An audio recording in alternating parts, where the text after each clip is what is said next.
नमस्कार, किसान समाचार में आपका स्वागत है। मैं हूं साइमा खान। सबसे पहले नजर हेडलाइंस पर।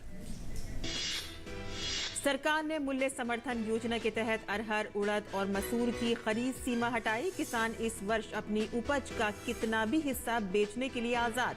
फैसले से आगामी खरीफ और रबी बुआई के सीजन में दालों का बुआई क्षेत्र बढ़ने की संभावना।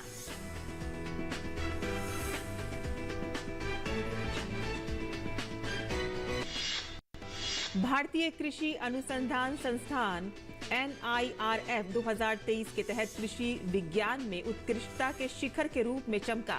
संस्थान वैश्विक विश्वविद्यालय के रूप में विकसित होने की राह पर। पेशेवर शिक्षा पर जोर देने के लिए कई डिप्लोमा और सर्टिफिकेट कोर्स शुरू करने की योजना। लोगों को खाद्य सुरक्षा के प्रति जागरूक करने के लिए हर साल 7 जून को मनाया जाता है विश्व खाद्य सुरक्षा दिवस। खाद्य मानक जीवन बचाते हैं, इस साल की है थीम। सरकार जारी करती है खाद्य सुरक्षा सूचकांक। दक्षिण पूर्व अरब सागर के ऊपर बना गहरे दबाव का क्षेत्र चक्रवाती तूफान बिपरजॉय में बदला। अगले 24 घंटों में और तेज होने की आशंका। गोवा और महाराष्ट्र के समुद्र तटों पर अलर्ट जारी। मछुआरों को समुद्र में न जाने की सलाह।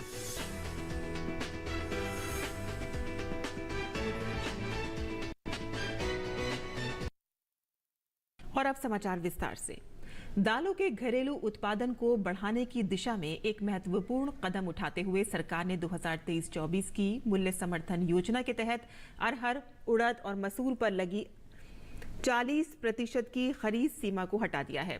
सरकार के इस फैसले से बिना किसी सीमा के किसानों से MSP पर इन दालों की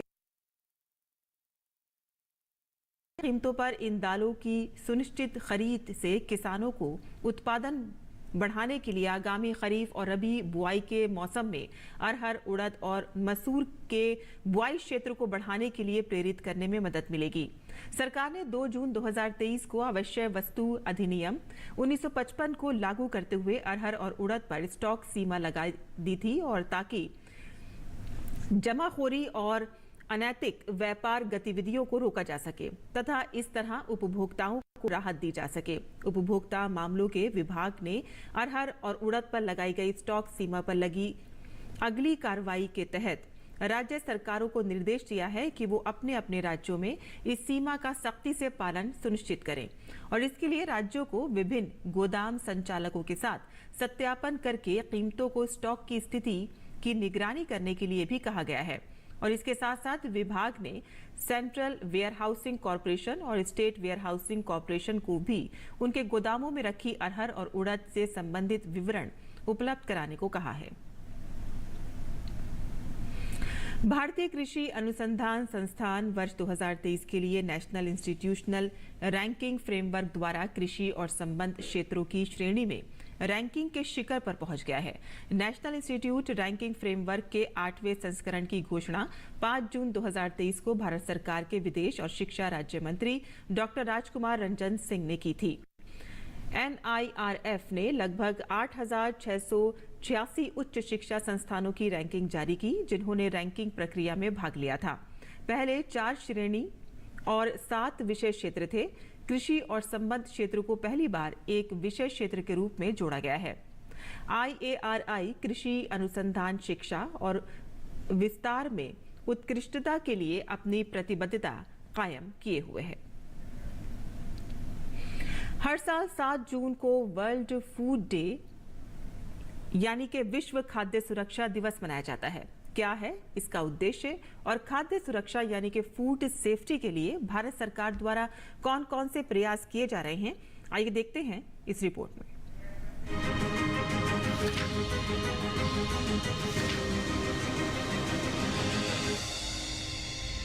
कहा जाता है कि स्वास्थ्य ही असली धन है। शरीर को सेहतमंद बनाए रखने में खान पान की विशेष भूमिका होती है, लेकिन WHO यानी कि वर्ल्ड हेल्थ ऑर्गेनाइजेशन के मुताबिक दुनिया में 10 में से हर एक व्यक्ति खराब खान पान के चलते कई गंभीर बीमारियों की चपेट में आ जाता है।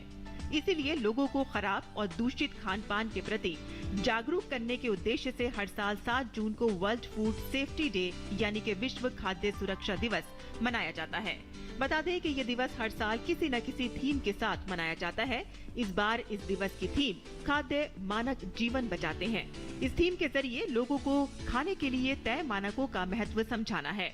चलिए सबसे पहले आपको बताते हैं कि आखिर कैसे हुई इस दिन को मनाने की शुरुआत। बता दें कि जुलाई 2017 में खाद्य एवं कृषि संगठन यानी के फाओ के 40वें सम्मेलन में विश्व खाद्य सुरक्षा दिवस मनाने का प्रस्ताव रखा गया था। इस प्रस्ताव पर WHO ने अपना समर्थन व्यक्त किया और फिर ये प्रस्ताव संयुक्त राष्ट्र महासभा में रखा गया।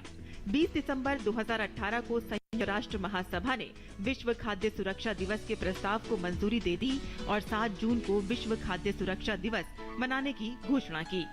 फिर 7 जून 2019 को WHO और खाद्य एवं कृषि संगठन के सहयोग से पहली बार इस दिन को मनाया गया। तब से हर साल 7 जून को विश्व खाद्य सुरक्षा दिवस मनाया जाने लगा। अगर बात करें खाद्य सुरक्षा को बढ़ावा देने के लिए भारत सरकार द्वारा किए जा रहे प्रयासों की, तो बता दें कि 2018 में सरकार द्वारा ईट राइट इंडिया मूवमेंट शुरू किया गया, जो कि भारत सरकार और भारतीय खाद्य सुरक्षा और मानक प्राधिकरण FSSAI की एक पहल है। इस पहल का उद्देश्य सभी भारतीयों के लिए सुरक्षित और गुणवत्तापूर्ण भोजन सुनिश्चित करना है। इसके अलावा FSSAI द्वारा समय समय पर ईट राइट मेले का आयोजन किया जाता है, जिसमें लोगों को उचित खान पान के लिए प्रेरित किया जाता है। साथ ही साथ फूड सेफ्टी में राज्यों के प्रदर्शन को मापने के लिए सरकार द्वारा राज्य खाद्य सुरक्षा सूचकांक जारी किया जाता है, ताकि राज्य अपने अपने स्तर पर फूड सेफ्टी को बढ़ावा दें। जानकारों के मुताबिक वर्तमान सरकार शुरुआत से ही लोगों को स्वस्थ जीवन शैली के लिए प्रेरित करती रही है। इसके लिए सरकार फिट इंडिया मूवमेंट, योग दिवस, मोटे अनाज को बढ़ावा देने जैसी अनेक पहल करती रही है। Bureau report, DD news.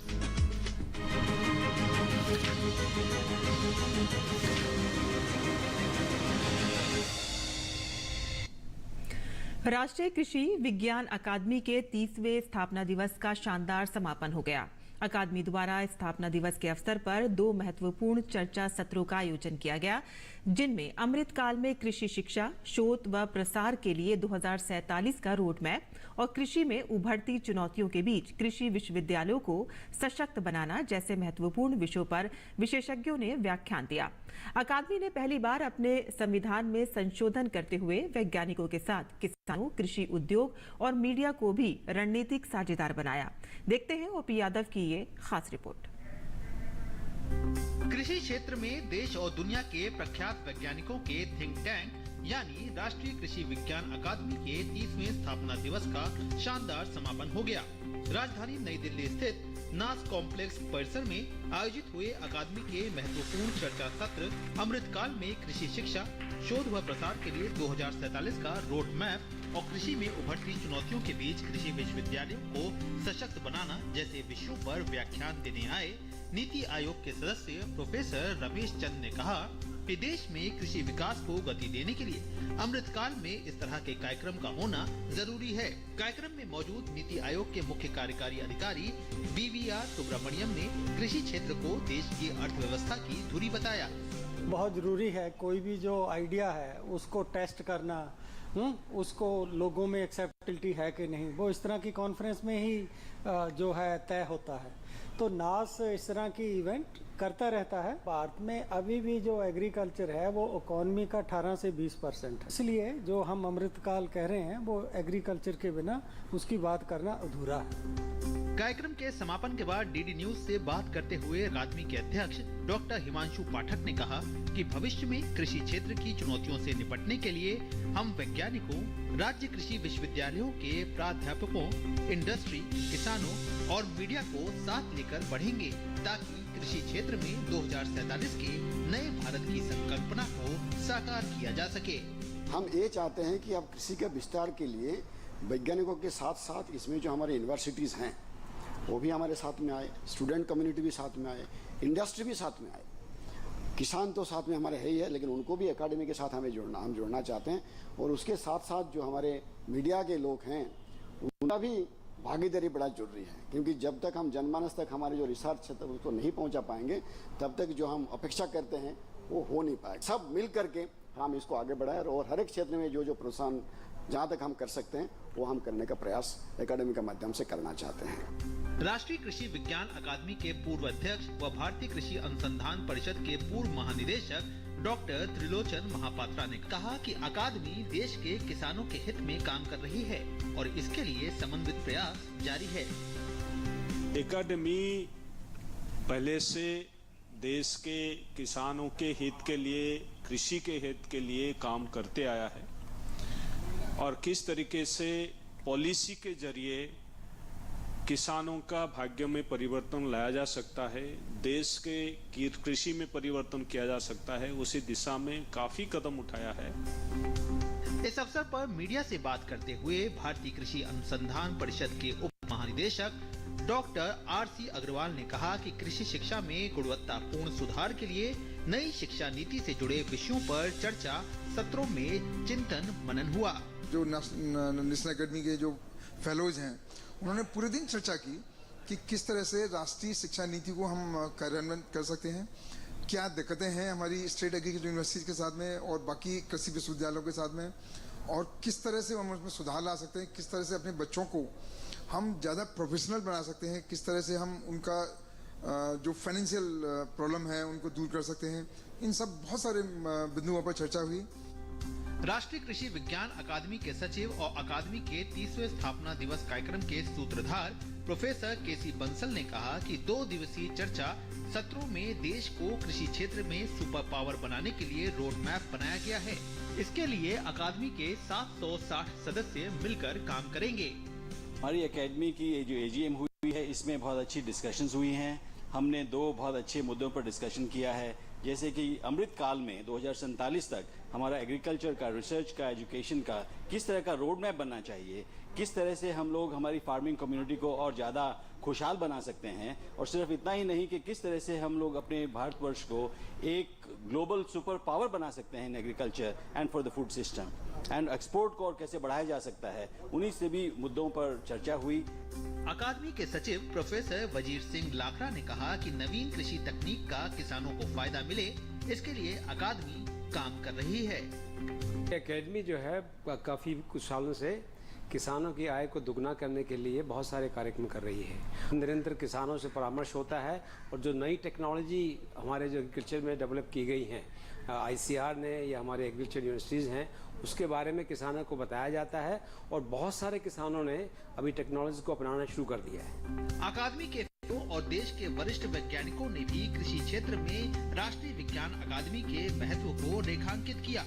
मुझे प्रसन्नता है कि मैं national academy of agriculture sciences से जुड़ी हूँ, इलेक्टेड फेलो बनी हूँ आज इसके लिए, ताकि मैं एनिमल साइंसेज में, एग्रीकल्चर साइंसेज में मैं जो भी दशा के निर्देशन में भागीदार है और उसमें मैं अपना योगदान दे सकूँ।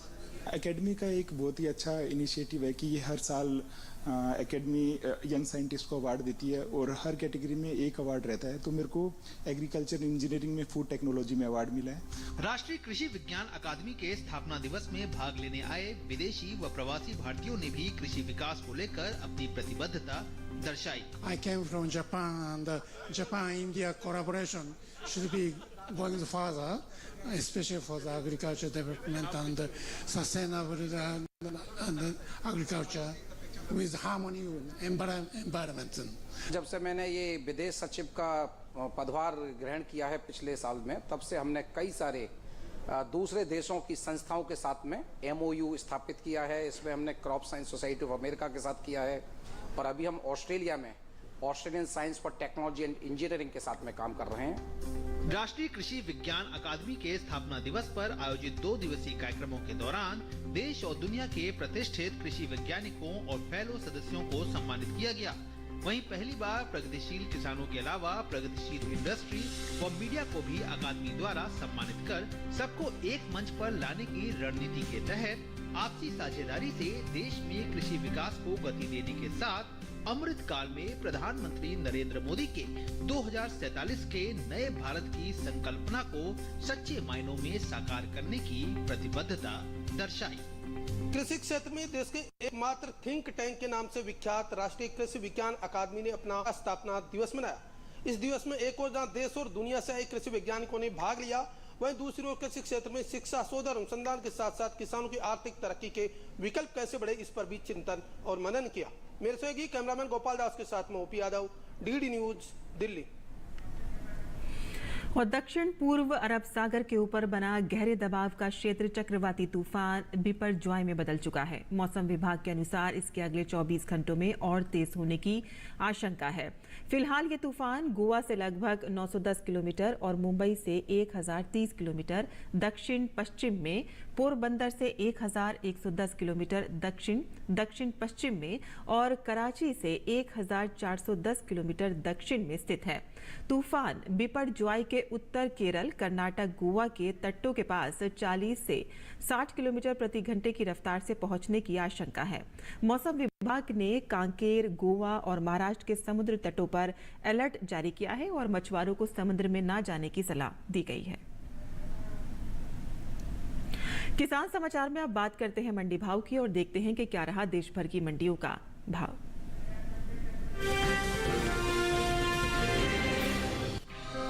मंगलवार को कृषि उपज मंडियों में मक्का की आवक सामान्य रही। भाव पर नजर डालें तो 6 जून को खातेगांव और अलीगंज मंडी में मक्का के सौदे मजबूती के साथ हुए, जबकि जंबूसर और लखीमपुर मंडी में इस दौरान मक्का के सौदों में नरमी देखने को मिली।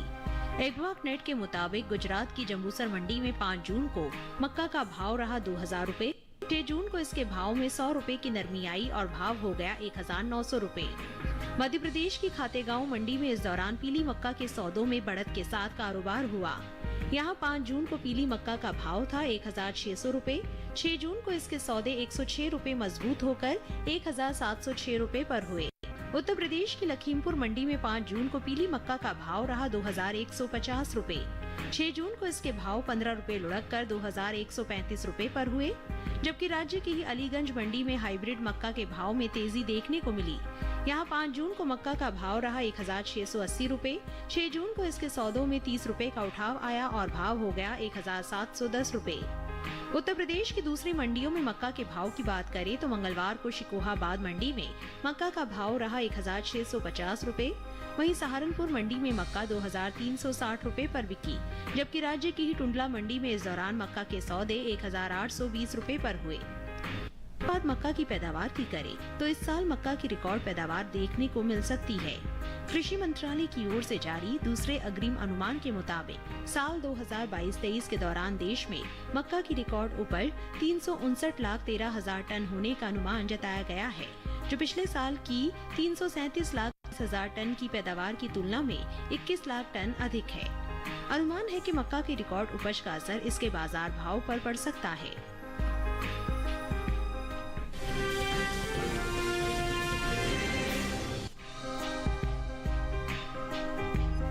कृषि उपज मंडियों में इन दिनों उड़द की आवक सामान्य बनी हुई है। भाव की बात करें तो मंगलवार को कानपुर मंडी में उड़द के सौदे मजबूती के साथ हुए। वहीं राजकोट और जसदन मंडी में भाव नरम रहे, जबकि लखनऊ मंडी में इस दौरान उड़द के भाव में कोई बदलाव देखने को नहीं मिला।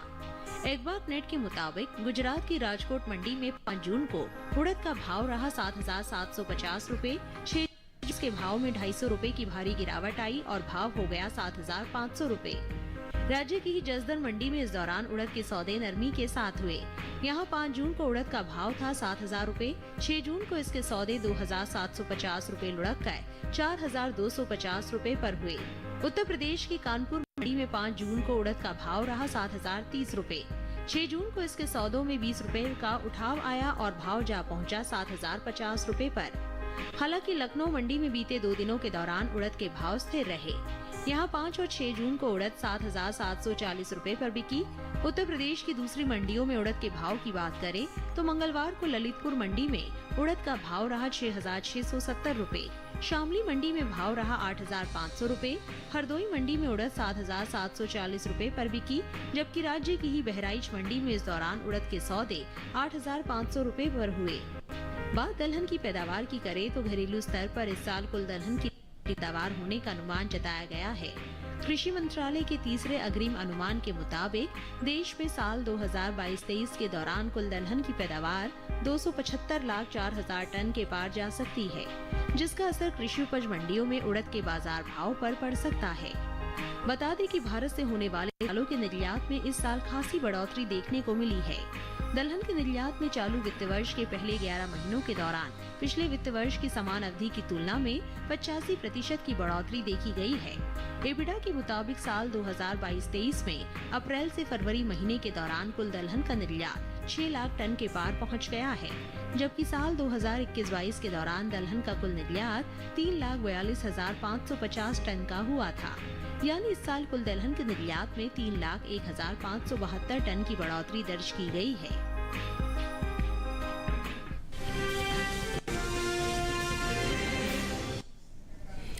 वैश्विक जलवायु परिवर्तन की चुनौतियों के बीच इंसान के साथ साथ कृषि को हो रहे नुकसान के प्रति जनमानस को जागरूक करने के लिए एसकेएन कृषि विश्वविद्यालय जोबनेर में पर्यावरण जागरूकता सप्ताह का आयोजन किया गया। देश के प्रख्यात कृषि वैज्ञानिक और कुलपति प्रोफेसर बलराज सिंह ने पर्यावरण संरक्षण के लिए प्रकृति को ग्रीन व क्लीन बनाने पर जोर देते हुए विश्वविद्यालय स्टाफ व छात्रों को वृक्षारोपण की प्रतिज्ञा दिलवाई। देखते हैं ओपी यादव की ये रिपोर्ट।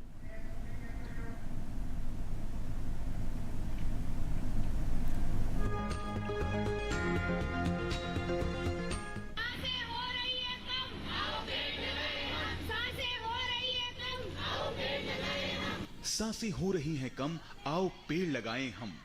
कृषि विश्वविद्यालय का एक ही नारा, पेड़ लगाना कर्तव्य हमारा। शानदार रंगोली के साथ प्रकृति प्रेम से सराबोर कई तरह के स्लोगन लिखे नारों से पर्यावरण संरक्षण का संदेश देता ये विहंगम नजारा है। श्री कर्ण नरेंद्र कृषि विश्वविद्यालय जोबनेर में आयोजित पर्यावरण जागरूकता सप्ताह के शानदार आयोजन का देश के प्रख्यात पर्यावरण प्रेमी और जाने माने कृषि वैज्ञानिक और एसकेएन कृषि विश्वविद्यालय के कुलपति प्रोफेसर बलराज सिंह की पहल से कार्यक्रम का आयोजन किया गया। कुलपति प्रोफेसर बलराज सिंह ने छात्रों को हरी झंडी दिखाकर रैली को रवाना किया। कृषि संकाय के छात्रों ने जोबनेर कस्बे में रैली निकाली और जनमानस को पर्यावरण संरक्षण का महत्व समझाया। कुलपति प्रोफेसर बलराज सिंह ने कहा कि भीषण गर्मी के बावजूद रेड्डी छात्रों ने शानदार रैली निकाली है। ये उनके पर्यावरण के प्रति अगाध प्रेम को दर्शाता है। आज विश्व भर में पर्यावरण के अंदर, एनवायरनमेंट के अंदर डिग्रेडेशन हो रहा है। आज इतना काफी गर्मी थी, गर्मी सेंस में थी कि ह्यूमिडिटी जब बढ़ती है और टेम्परेचर भी थोड़ा ज्यादा होता है, ज्यादा तंग करता है। अगर ह्यूमिडिटी कम रहती है, लू चलती है तो शायद इतना तंग नहीं करती, लेकिन उसके बावजूद हमारे रेडी के छात्रों ने और छात्राओं ने बहुत ही शानदार कार्यक्रम का आयोजन किया। पूरी जागरूकता रैली निकाली, पोस्टर बनाए, सप्ताह भर का प्रोग्राम आयोजित किया। कुलपति प्रोफेसर बलराज सिंह ने कहा कि वैश्विक जलवायु परिवर्तन एक बड़ी चुनौती है। इसके परिणाम स्वरूप मौसमी परिवर्तन का असर इंसान के साथ कृषि पर भी पड़ रहा है। वर्ल्ड ओवर डिस्टर्बेंसेस चल रहे हैं पूरी दुनिया भर में, और उसका कारण ये है कि जो कीड़े मकोड़े, बीमारियां, विषाणु रोग जो गर्मी में काफी उनमें गिरावट आती थी ताकि वो आगे आने वाली फसलों को खरीफ में या सर्दी में नुकसान ना पहुंचाए, लेकिन इस बार वो एक विचित्र रूप लेके हमारे सामने है। एसकेएन कृषि कॉलेज के अधिष्ठाता डॉक्टर बीएल जाट ने सिंगल यूज प्लास्टिक के महत्व को रेखांकित करते हुए कहा कि प्लास्टिक प्रदूषण की वजह से आज पर्यावरण दूषित हो रहा है। इस पर हमें ध्यान देने की जरूरत है। तो ऐसी जगह नहीं बची शायद उसमें प्लास्टिक यूज नहीं हो रही, और अपन इस चीज को अगर ढंग से इसको कम इस्तेमाल करें, मीन्स 4R, रिड्यूस, प्लास्टिक को रिड्यूस करें, इसका रीयूज करें और रिसाइकलिंग करें, तो शायद अपनी प्लास्टिक काफी कम हो सके। इस अवसर पर नाहेब के परियोजना प्रभारी डॉक्टर ए.के. गुप्ता ने कहा कि हमें पर्यावरण संरक्षण की शुरुआत अपने घर से करके ऊर्जा संरक्षण व जल संरक्षण पर ध्यान देने की जरूरत है। हम उठ के और बिस्तर छोड़ के टहलने चले जाते हैं, हमारा पंखा घूमता रहता है, हमारी लाइट्स जली रहती है, तो वो हम पर्यावरण को संरक्षित नहीं करते। हम बात को भूल जाते हैं। फिर अगर स्नान करते हैं या पेस्ट ब्रश करते हैं, पानी की टोटी खुली छोड़ के और पेस्ट ब्रश करते हैं, इतना ही पानी व्यर्थ चला जाता है। कार्यक्रम में विशेष तौर पर आमंत्रित प्रगतिशील किसान व चर्चित पर्यावरण प्रेमी सुरेंद्र अवाना ने कहा कि हर इंसान को अपने जन्म दिवस पर पेड़ लगाकर प्राकृतिक संरक्षण की मुहिम को आगे बढ़ाना चाहिए। मैं जयपुर के जो लोग मेरे फार्म पे आते हैं, मैं उनको कहता हूँ कि आप फ्लैटों में रहते हो, आपके जन्मदिन पे, एनिवर्सरी पे अगर आपके कहीं जगह नहीं पेड़ लगाने की तो मैं स्वागत करता हूँ। पेड़ वो लगा के जाते हैं और मैं उनको पाल पोस के बड़ा करता हूँ। आप बच्चों से भी यही कहना है कि अभी तो शादी तो नहीं, लेकिन अपने बर्थडे पे आप पेड़ जरूर लगाएं और 21 पेड़ तो कम से कम अपने जीवन में लगाएं। कार्यक्रम के समन्वयक व रेडी प्रभारी डॉक्टर BS बधाला ने कहा कि कुलपति प्रोफेसर बलराज सिंह की प्रेरणा से रेडी छात्रों ने उत्कृष्ट कार्य किया है। जो और किसान समाचार में कुछ और खबरों पर भी नजर डाल लेते हैं। खास खबर में राष्ट्रपति अपनी 3 दिवसीय यात्रा की शुरुआत राष्ट्रपति द्रौपदी मुर्मू 3 दिन की सर्बिया की यात्रा पर हैं। 9 जून तक सर्बिया की यात्रा पर राजधानी बेलग्रेड में राष्ट्रपति मुर्मू कई कार्यक्रमों में हिस्सा लेंगी। बालासोर ट्रेन हादसे की जांच सीबीआई ने संभाल ली है। सीबीआई टीम घटनास्थल का दोबारा मुआयना करेगी और इंटरलॉकिंग सिस्टम समेत सिग्नलिंग सिस्टम की जांच करेगी। हादसे में मरने वालों की संख्या बढ़कर 288 हो गई है। अज्ञात लोगों के शव भुवनेश्वर एम्स में रखे गए हैं और परिजनों से कहा गया है कि शवों की शिनाख्त के लिए किसी और अस्पताल में न जाएं।